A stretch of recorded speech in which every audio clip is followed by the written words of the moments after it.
So here you can find at a glance an overview of the changes introduced by the CLP revision 2024.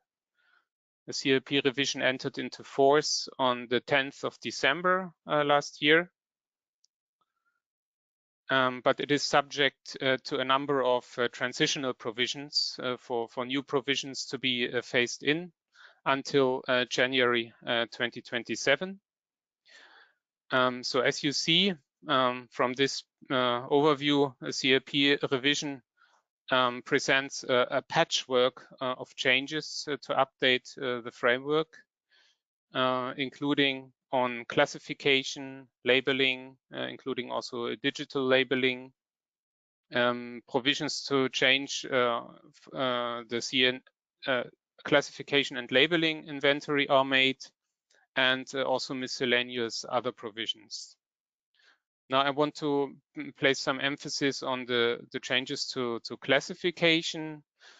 So here we have the incorporation of the new CLP hazard classes, which were introduced in 2023, which I will come back to again in a bit.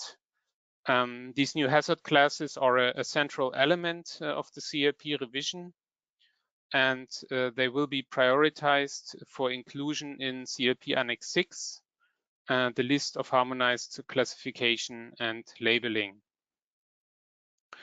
Furthermore, on harmonized classification and labeling, the CLP revision gives the Commission a right to develop classification proposals on hazardous substances, also besides member states and industry, which have already been able to make those proposals before. And in addition, harmonized classification and labeling shall also be possible now for broader groups of substances. So not only for individual substances. So all these changes together also with the simplified inclusion of the new hazard classes from other lists, such as the candidate list, are expected to boost the role of harmonized classification and CLP Annex 6.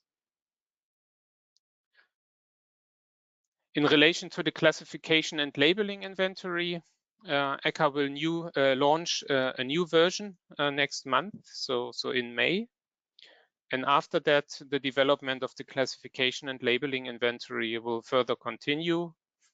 And later during 2026, the inventory will also incorporate the changes arising from the CLP revision, such as the publication of notifier names, which is foreseen in the CLP revision, and reasons for diverging classifications, which need to be given now.